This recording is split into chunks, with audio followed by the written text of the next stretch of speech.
is going to be doing it. So, complex number, 2 plus 3i. What makes it a complex number? We have a real part and we have an imaginary part. Is 4 a complex number? Yes. 4 plus 0i. Right? It is a complex number. Is 3i a complex number? Yes. Just doesn't have a real part to it, does it? Want me to say it one more time? 4 plus 0i, which is just 4. That's a complex number, correct? Or 0, that's lefty. Oh, that's a nice 0 for a lefty. Plus, Miss Dawson, you're not offended on what I said, are you at all? Okay. Anybody else that's in the band that got offended because I wasn't trying to? Just at all. You guys play that trumpet more than I told you how I felt in the recording, did I not? Did I tell you? I whistled into it. I could whistle like nobody else. Okay. All right. So let's say if I wanted to add these two together, what would I end up getting? A complex number, right? I'm not really going to add it because hopefully, how do we add these? 2 plus 3 is 5. I guess I'm really doing it. 3i minus 6i is negative 3i. 2, so 5 minus 3i. Just combine like terms, just like we've always done, right? How do we subtract it? Distribute through and combine like terms. Now, when we multiply, that's what I'm going to get to really quick. When I multiply this, what do I have? 6 minus, thank you over there, minus 18i squared. Now, when I simplify, I get 6 minus 3i minus 18i squared. Now, my question to you is this simplified? No. Now, I found out that some students don't know this, so I want to continue on. I'll come back. What's the highest power I should ever have on it? 1, right? In the end, after I simplify, 1, I to the first power is the highest you should ever be. And if you don't know, let me explain why. We have I, who is square root of negative 1, which we just call I, right? We don't say square root of negative 1, we just call it I. I squared is what? Negative 1, because I'm squaring a square root, which gets rid of it, doesn't it? So hence negative 1. How about I cubed? It's I squared times I, right? You guys agree with me on that? Well, what's I squared? Give me 1 second. So that's negative I, right? How'd he do? I think I did pretty well. I think not on the all.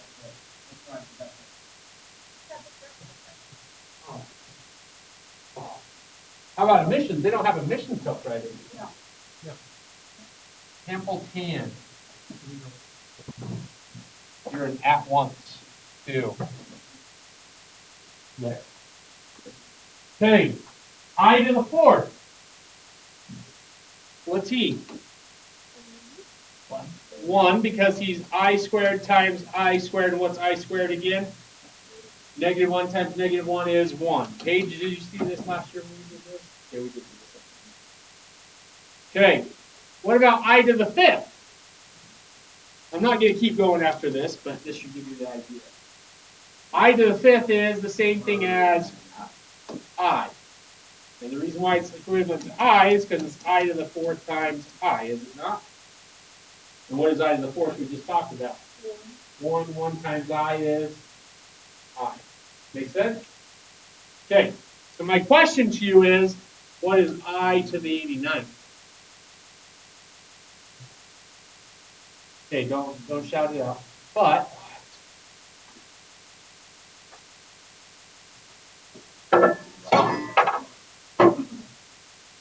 so this is equivalent to I. Now how? For those that don't know, I'm going to show you. You take 89 and you divide it by 4. So I can go into it twice. That's an 8. 0, bring down the 9. 4 can go into 9. twice again, which remains 1, right? Now, how does that become I? Well, Sharon Marcy, coaches in Westlake alumni. How is this I? Well, it's I to the 4th raised to the 22nd. Because remember, on a power to a power, we multiply, don't we? That's 4 times 22, which is 88. Well, how many did I have originally? So there's the other, right? Well, what is I to the 4th? 1 raised to any power. 1. 1 times I. I. So this is equivalent to I. Now let me hurry and help you. If it's remainder 1, it'll be equivalent to I. What if it's remainder 2? It'd be the same thing as I squared, which is negative 1, huh? Remainder 3. I cubed, which is negative I. No remainder means I to the 4th went into it perfectly, so it would just be 1. Okay, so coming back to my question. Okay, coming back to my question. What is the highest power allowed on I? 1. So he's not simplified, is he? What does he become? Now, positive 18, huh? So therefore, I have 6 plus 18, which is 24 minus 3i. Any questions?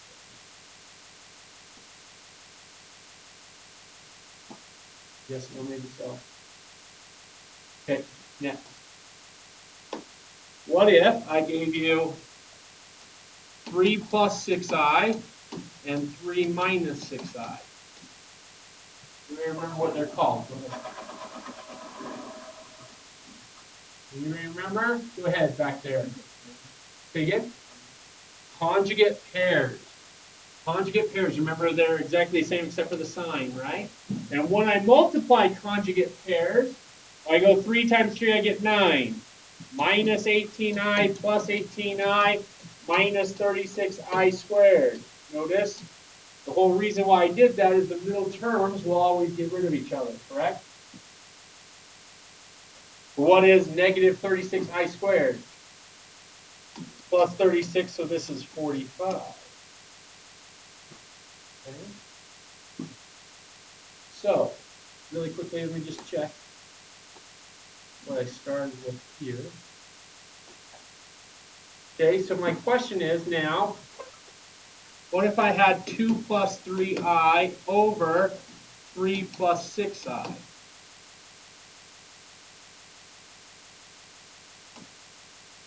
Is that simplified? Yes and no. Meaning I can't do anything with it, but we don't like the result, do we? Why don't we like the result? Because I have a square root in my denominator, huh?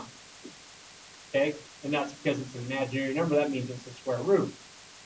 So, what do I do to my bottom? Go ahead. Multiply by the conjugate, which was, and didn't we already multiply that, by the way? We already multiplied this to get to what?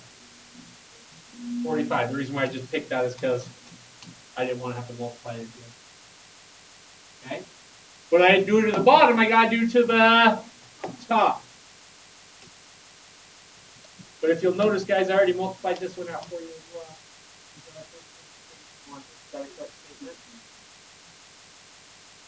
Yes, no, look at your notes. Do I have you guys times 2 plus 3i times 3 minus 6i already? What do we get there? Say what? You guys agree 5 minus 3i? Is that what it came out to be the very first time? I guess I go back. I need it. 24 minus 3i. Right?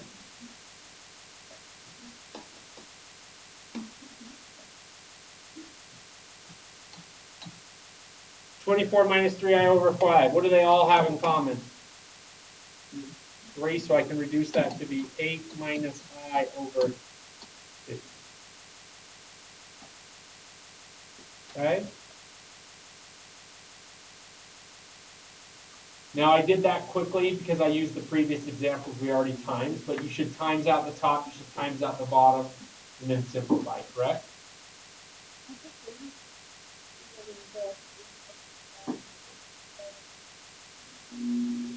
Negative 36, no, okay, so you're talking about here or here?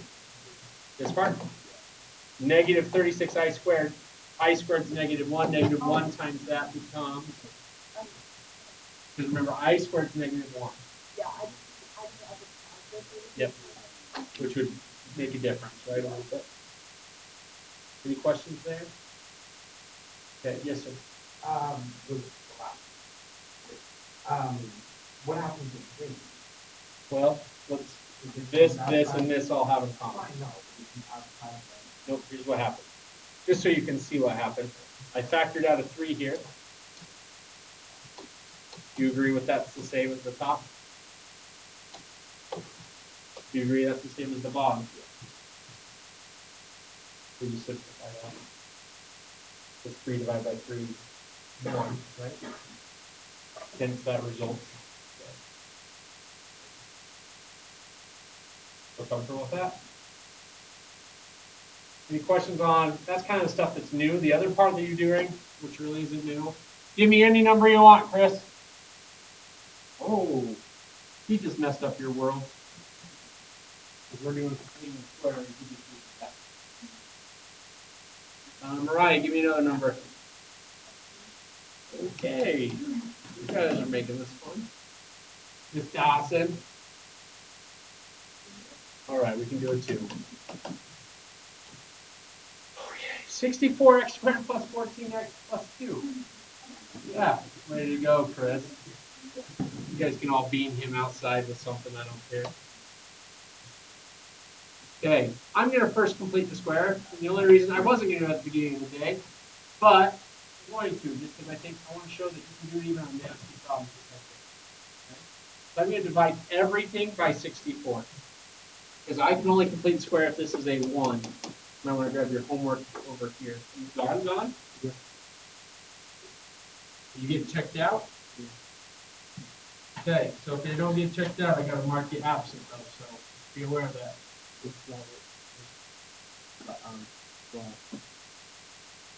Counseling office. No, it's the element. And this is, yes, what's your bucket?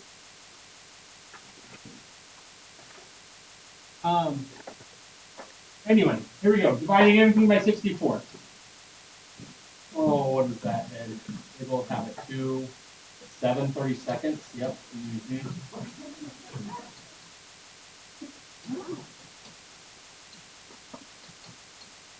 Once again, it's not my fault.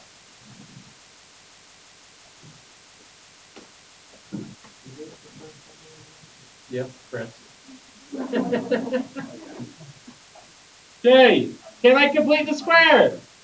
Yes, I can. What's half of 7/30 seconds? 7/64. So 7/64. So when I square this, is this 49 over 64 squared, which I don't know. What's 64 squared? It's not, is it? So let's rewrite it. But I'm showing you that we can still do it even if it's nasty numbers. We go for it. You know, right? So that's going to be, for me to complete the square, I need a 49 over 30 square. Oh, that's not that bad. 4,096. But what I do to one side, I got to do to the other.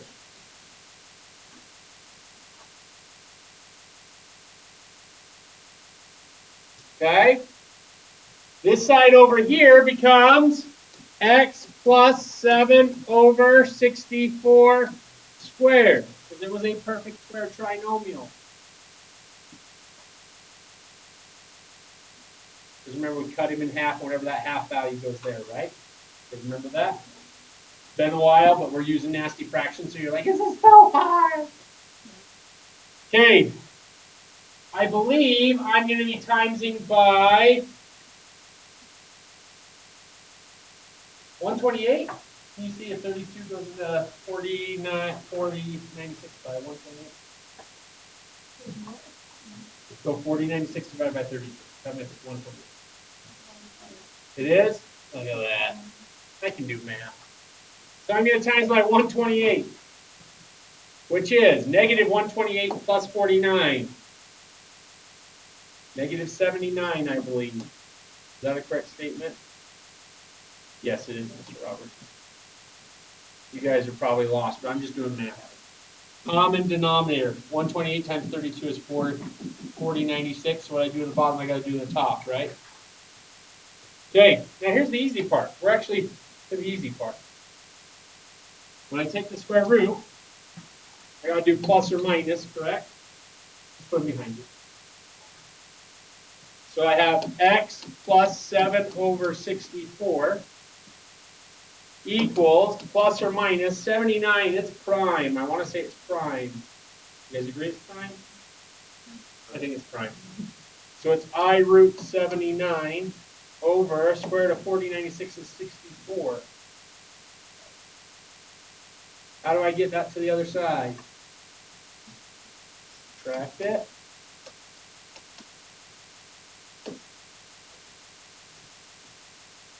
There it is. I'd like to quickly give you guys your assignment, and then I'd like to do one more problem, but I want to make sure you guys don't have to do all of these. Does anybody know that kind of gentleman, Mr. Jefferson?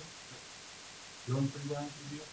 Do you mind telling me what ones they do? I think we're going to do the whole thing. Here we go, ladies and gentlemen. The first page, up until, I'm going to go at each step. So this first one, we're going to do even. And then the next one, which goes, starting with that header, all the way to the next header, you're doing all of them. So there's 6 problems there. Then when it comes to solve using the quadratic formula we're about to do, you're going to do odd. Flip it over, still an odd on the top. And then on the simplify, you're going to do evens again. And then on the back page, all of them. So instead of 39, you went down to like 25. Better than not, right? Okay. I'd like to quickly go through this exact same problem, but we're going to do the quadratic formula. Now with Chris's 64x squared, minus, or did I do a plus or minus? Plus 14x plus 2. Okay. When I do 64 and all that stuff, I really don't want to times such large numbers. What do they all have in common that I can just divide out right now? That's 2. Does everybody agree with me on the 2 I can get rid of? So that is 32x squared plus 7x plus 1 equals 0. This does not factor, so therefore I can't. I either have to complete the square or I got to use the quadratic formula, don't I? I'm going to do the quadratic formula. X equals negative b plus or minus the square root of b squared minus 4ac all over 2a, which is 64. Notice this right here becomes the 128. 49 minus the 128 came out to be square root of negative 79. So negative 7 plus or minus I root 79 all over 60. Now, would I have came out with such a nice number if I did divide everything by 2 at the beginning? I'd have to break down a bigger number. So just be aware of that. Yes, sir. The what again? I just divided everything. What's 64 divided by 2?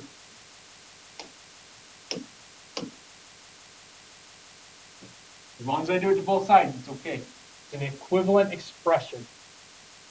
It still will give me the same zero. If you do the same graph, if I was graphing those, are they the same graph? No. But does it give me the same zeros? Does that answer your question? Does that make sense? Yeah? We finally answered that a little bit, right? Okay. Any questions? Okay, I just want to make sure you guys understand. Please understand, in general, today was a pretty easy lesson. I didn't have to do a lot today.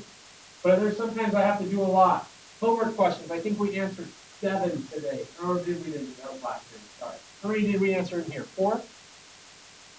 Usually I like to do 3 total. So just be aware that if you have a lot more than that, please make sure you're coming in and getting the help that you need today, because the fact of the matter is I should only have to do 3, and I'm only asking you 1. So, for example, if you have 4 questions, I'm only going to ask you for 1 of them. Then I'm going to skip on. And maybe that other person has the same question as you, but at the same time, you might want to be careful with that. Does that make sense to everybody? Okay. Right now, as of today, we'll be testing next Friday, but I might make you guys test next Wednesday because next Friday is our carnival. That cuts us down to 45 minutes for our test, which our test is not going to get done in 45 minutes. So, I believe by next time I will be having a review set out for you, ready to go, and we will not have a review day. How are you, kind sir? You living the American dream? Selling crap left and right? Man, is that kind of your job? Oh, I know people do that. Everybody good? Fine. Here we go.